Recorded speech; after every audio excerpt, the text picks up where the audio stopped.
ওষুধটা কি তুমি আনিয়েছো রাইমা? না স্যার। তাহলে এটা এখানে কেন? এটা ডক্টর হালদারের প্রেসক্রাইব করা। কে ডক্টর হালদার? আমি। আপনি এই ওষুধটা প্রেসক্রাইব করেছেন? হ্যাঁ, কেন? এই পেশেন্টকে? তা নিয়ে আপনি এত মাথা করছেন কেন?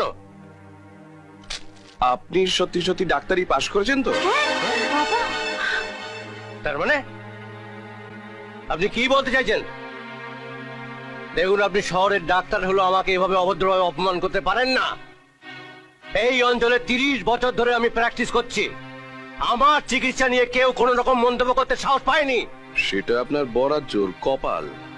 কেউ কোনো কমপ্লেন করেনি মানে যে আপনি ভালো ডাক্তার তা কিন্তু নয়। মুখ সামনে কথা বলবেন। আপনি গলা নামিয়ে কথা বলুন।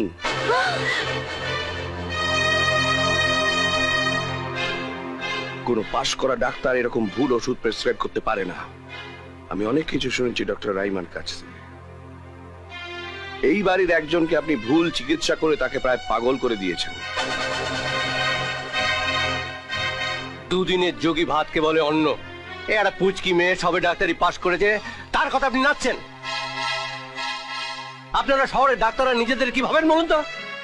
আপনার এই জোরে কথা বলায় আমার একটা বাংলা প্রবাদ মনে পড়ছে, চোরের মায়ের বড় গলা।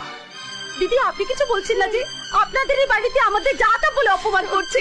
অপমানের কিছুই হয়নি এখনো। আপনি মানুষের জীবন নিয়ে চিনিমিনি খেলবেন অথচ আপনাকে কেউ কিছু বলবে না। আপনি সত্যি ডাক্তারিটা পাশ করেছিলেন তো? কত সালে পাশ করেছিলেন? একজন পাশ করা এমবিবিএস ডাক্তার কি করে এই রকমের একটা ওষুধ দিতে পারে এই ধরনের একজন পেশেন্টকে? আপনি কে? কে আপনি? এত বড় বড় কথা বলছেন? আমি একজন ডাক্তার এবং ডাক্তার হিসেবে আপনাকে জিজ্ঞেস করছি আপনার রেজিস্ট্রেশন নাম্বার কত? ডক্টর মুখার্জি, প্লিজ আপনি। ডোন্ট ওয়ারি, এই লোকগুলোর মুখোশ খোলা দরকার। বলুন আপনার রেজিস্ট্রেশন নাম্বার কত? আমি আপনাকে বলতে বাধ্য নই। বেশ, আমায় যখন বলবেন না তখন যাদের বলবেন তাদের ডাকার ব্যবস্থা করি। শোনো, লোকাল থানায় খবর দাও আর আমার রেফারেন্স দিও। আমি ডক্টর মৈনাক মুখার্জি বলছি। উনি এই বারিন বাবুকে ভুল চিকিৎসা করে মেরে ফেলার উপক্রম করেছিলেন। যাও। এর মধ্যে পুলিশ আসছে কোত্থেকে? আপনি আনছেন। আপনি আমার অথরিটি চ্যালেঞ্জ করেছিলেন। ধরা পড়লে ক বছরের জেল জানেন তো?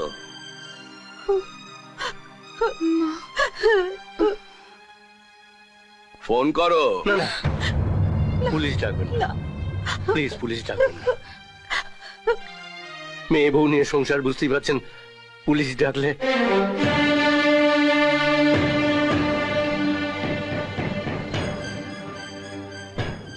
আপনি আপনি ডাক্তার নন?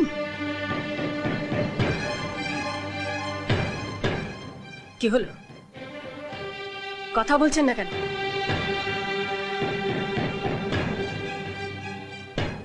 উত্তর দিন। আমি স্বীকার করছি আমি ডাক্তার নই। ডাক্তারি পড়া শুরু করেছিলাম কিন্তু শেষ পর্যন্ত ডাক্তার হওয়া হয়ে ওঠেনি। তাই আমি এই, আমাকে ক্ষমা করে দিন।